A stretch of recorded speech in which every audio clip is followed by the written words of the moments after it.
जय हिंद दोस्तों, मैं हूं मेजर गौरव आर्य और आप देख रहे हैं हमारे चैनल को सब्सक्राइब करिए, बेल आइकन दबाना बिल्कुल मत भूलिएगा। दोस्तों, फ्रैंकफर्ट जर्मनी में अफगान आए, अफगानों की भीड़ इकट्ठा हुई और पाकिस्तान का जो कॉन्सुलेट था उसके ऊपर वो चढ़ दौड़े, पत्थर फेंके, तोड़फोड़ करी, फिर फ्लैग पोल पे चढ़े, पाकिस्तान का झंडा नीचे डाला उन्होंने जमीन पे, उसके ऊपर पैर से उसको रौंदा झंडे को, और बंदा ऊपर गया और उसके ऊपर चढ़ा दिया अपने मुल्क का परचम। पाकिस्तानी बड़े दुखी हो गए कि ऐसा कैसे कर सकते हैं अफगान, ऐसा कैसे कर सकते हैं, हम प्रोटेस्ट करते हैं, हम वो करते हैं। सबसे पहली बात, मैं मुबारकबाद देना चाहता हूं अफगान भाइयों को जिन्होंने ये करा है। आप जाइए और पाकिस्तान का जहां जहां आपको झंडा मिले, अमेरिका में मिले, यूके में मिले, कहीं पर भी मिले, आप छोड़ना मत इनको, ठीक है? आप इनको ठोकते रहना। अब मैं आपको बताऊंगा क्यों ऐसा मैं क्यों कह रहा हूं, ठीक है? नॉन वायलेंट चीजें हैं, झंडा उतार के अपना झंडा लगाने को वायलेंस तो है नहीं। And you know major Gaurav Arya promotes non violence. Gandhi और बुद्ध का देश है, इसीलिए मैं बात बोल रहा हूं। अब दोस्तों, बात यह है कि पाकिस्तान से जो रिएक्शन आया ना, पाकिस्तान को तो ऐसा नाक से बिल्कुल उनके पानी निकल रहा है और परेशान है, कैसे कर दिया, हमारे झंडे की बेगुरमती करती है और ये कर दिया। ये सारा का सारा ड्रामा पाकिस्तानी कर रहे हैं, ठीक है? और फिर पाकिस्तानी वही पुराना गाना कि हमने तो अफगानों को बैठ के इतने साल खिलाया, सब झूठ, सब झूठ। ये अपनी कौम को नहीं खिला सकते, कहते हैं हमने 50 लाख अफगानों को खिलाया। ये गाना फिर से पाकिस्तानी गाने लगे। मैं इसमें नहीं जाऊंगा, मैं किस दिन स्पेशल वीडियो बनाऊंगा कि ये पाकिस्तानी कौम कितनी झूठी है जब वो कहती है कि हमने अफगानों को बैठ के खिलाया। इनको पैसा कौन दे रहा था खिलाने के लिए, ये कभी पाकिस्तानी कौम नहीं बता। कौम को तो पता ही नहीं, खैर कौम का बेड़ा ही गर्क है, ठीक है? They don't know anything about their own country. But इनके सियासतदान, इनके फौजी कभी ये नहीं बताएंगे कि यूनाइटेड नेशन से हर साल ये अरबों डॉलर लेते थे, और वो अरबों डॉलर थे अफगान रेफ्यूजीज को खाना खिलाने के लिए, जो कि इन्होंने खाना ठीक से नहीं खिलाया, खुद ही गड़क गए इनके जर्नल, इतने बड़े चोर थे, चोट्टे कहीं के। लेकिन दोस्तों, ये एहसान जताते हैं। इसमें भी कई सारी चीजें हैं कि वो अफगान आए क्यों पाकिस्तान आखिर, और 1979 के बाद क्यों आए। अगर पाकिस्तान में ऐसे ही दूध और शहद की नहरें बह रही थी तो पहले क्यों नहीं आए भाई, पहले क्यों नहीं आए सेटल करने के, ये क्यों? तो ये सब चीजें आज मैं उसकी बात नहीं करूंगा। जो पढ़ा लिखा है उसको पता है, और जो पाकिस्तानी बैल है वो बैल था, बैल है, बैल रहेगा। I don't want to explain to him. Now coming back to the point, Afghan चढ़ दौड़े, अफगानों ने रगड़ दिया इन लोगों को, ठीक है? और वहां पे छाती पीटने लगे। इससे पहले भी एक वाकया हुआ था दोस्तों, आज मैं फिर से उस वाकये की आपको याद ताजा करवाता हूं। दोस्तों, बात 2019 की है, एशिया कप चल रहा है शारजाह में, पाकिस्तान और अफगानिस्तान की टीम क्लैश करती है, और वहां पे भी जो अफगान सपोर्टर हैं वो पाकिस्तानियों को भाई साहब दौड़ा दौड़ा के, मतलब उन्होंने पीटा कम है, दौड़ाया ज्यादा है। और वो सीन हमें दिखते हैं जहां पे कि पाकिस्तानी आगे आगे दौड़ रहे हैं, पीछे पीछे उनका डंडा लेके अफगान दौड़ रहे हैं। ये भी हमने सीन देखा। ये नफरत का जो खेल है ना, क्यों अफगान इतनी नफरत करते हैं, कितने ऑन रिकॉर्ड हैं। आप यूट्यूब पे जाइए, आपको पाकिस्तानियों के वीडियो दिखेंगे जो ये कहते हैं कि जब हम काबुल गए, हम अफगानिस्तान के अंदर गए, तो अफगान जो है पाकिस्तानियों को कहते हैं कि तुम क्यों आए, वापस जाओ अपने मुल्क, you are not welcome here. ऐसा हुआ क्या है, कभी पाकिस्तानियों सोचना। खैर, आज मैं उस मूड से नहीं आया कि मैं पाकिस्तान और अफगानिस्तान के रिश्तों के बारे में बात करूं। दोस्तों, सन 2023 19 मार्च, सन 2023 19 मार्च को हुआ क्या था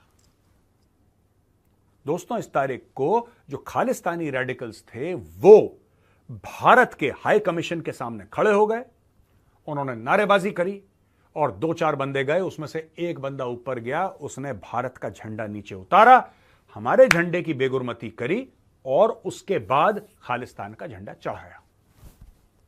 हो गया ये, कोई बात नहीं।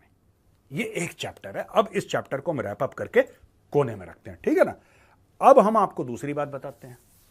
ये खालिस्तानियों को दिमाग कौन देता है, पैसा कौन देता है?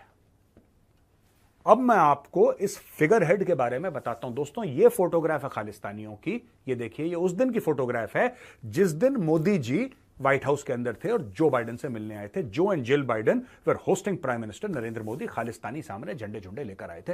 ये जो बंदा आपको दिख रहा है ना, जिसका चेहरा सर्कल में है, इसका नाम है गुलाम नबी फई।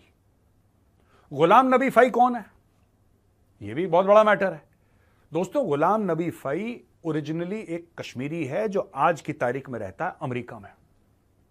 गुलाम नबी फई को आईएसआई ने, इंटर सर्विसेज इंटेलिजेंस ने गुलाम नबी फाई को रिक्रूट करा। और गुलाम नबी फाई वो बंदा है जिसके through ISI Kashmiri separatist, Kashmiri terrorist को पैसा पहुंचाती है दुनिया भर में, और खालिस्तानियों की भी फंडिंग वही करता है। जब वहां पे कुछ रिपोर्टर्स थे भारतीय जिन्होंने पहचान लिया उसको, फट से माइक लेकर गए, मिस्टर फाई आप क्या कर रहे हैं यहां पे, खालिस्तानियों के बीच में आपका क्या मतलब है? फाई गायब। वो हम आपको फुटेज हमारे पास है लेकिन हम दिखा नहीं सकते क्योंकि उस पर फिर कॉपीराइट का मैटर है, किसी और का है, हम क्यों दिखाएं आपको। लेकिन अगर आप जाएंगे आप इसको देख सकते हैं, यूट्यूब में जाइए, आपको पता लग जाएगा मैं किस चीज के बारे में बात कर रहा हूं। ये उसी रैली जो इन्होंने निकाली थी प्रोटेस्ट प्राइम मिनिस्टर मोदी के। देखो आपको पूरा अधिकार है, पीएम मोदी आए, आपको जो करना है करो, आपको हाय हाय करना है, आपको तौबा तौबा करना है, आपको झंडे दिखाने हैं, आपको प्लेकार्ड दिखाने हैं, वो आपका अधिकार है, वो आपका जिसको कहते हैं 100% अधिकार है, वो बात मैं मानता हूं। लेकिन मैं बोल रहा हूं कि खालिस्तानियों के बीच में गुलाम नबी फाई क्या कर रहा है, इसका क्या मैटर है बीच में। दोस्तों कश्मीर अमेरिकन काउंसिल का हेड है गुलाम नबी फाई, और एफबीआई यानी कि फेडरल ब्यूरो ऑफ इन्वेस्टिगेशन ने यह इसके ऊपर इल्जाम लगाया था और कोर्ट में साबित भी हो गया था कि पाकिस्तान की आईएसआई ने $3.5 मिलियन गुलाम नबी फाई के अकाउंट में डाले। एंटी इंडिया एक्टिविटीज, इसके बारे में लॉबी करना, इसके बारे में प्रोटेस्ट करवाना, शटर डाउन करवाना, हाय हाय के नारे लगवाना, ये सारी फंडिंग के लिए गुलाम नबी फाई को पैसे दिए। ये FBI is on the records, FBI is on the records. Ghulam Nabi Fai को अमेरिका में जेल भी जाना पड़ा, है तो बेसिकली चोर ना, क्रिमिनल आदमी, उसको जेल भी जाना पड़ा दोस्तों। तो ये एक बैकग्राउंड है, आप ये समझिए, ये आदमी पाकिस्तानी आईएसआई से पैसा लेता है, ये कश्मीरी सेपरेटिस्ट्स को, कश्मीरी टेररिस्ट को पैसा देता है, और दोस्तों यही आदमी खालिस्तानी टेररिस्ट को भी पैसा देता है, गुलाम नबी फाई। इसीलिए ये वाली जो फोटोग्राफ है जिसमें मैं दिखा रहा हूं गुलाम नबी फाई खड़ा हुआ है और बाकी खालिस्तानी आसपास अपना झंडा डंडा लेके खड़े हुए हैं, अपने प्लेकार्ड लेके खड़े हुए हैं, यही काम कर रहा है। ये उनको दिमाग दे रहा है कि तुम ये नारे लगाओ, ये दिमाग दे रहा है कि यहां पे इकट्ठा करो, क्योंकि फोन पे इसको डायरेक्टली आईएसआई बोलती है अब जाके ये करो, ऐसा करो। He is the main point man does it. इसका नाम है गुलाम नबी फाई। ठीक है दोस्तों, अब मैं आपको बताता हूं 2023 में जो हमारा झंडा लंदन हाई कमीशन से उतरा, ठीक है, और अब जो पाकिस्तान का झंडा उनके कॉन्सुलेट से उतरा, जो कि अफगानों ने उतारा था। ये दोनों फोटो आप अपने सामने देख सकते हैं, लेफ्ट हैंड साइड में जो पाकिस्तानी स्पॉन्सर्ड खालिस्तानियों ने हमारे साथ करा, और दूसरा जो अफगानों ने पाकिस्तान के साथ करा। देखिए दो तीन चीजें हैं। कई पाकिस्तानियों से बात करता हूं, वो कहते हैं कि नहीं ऊपर जाएंगे और हमारे गुनाहों का या हमारे अच्छे कामों का फैसला अल्लाह करेगा। देखो दोस्तों, मैं तो इन सब चीजों में भरोसा करता नहीं हूं, ठीक है।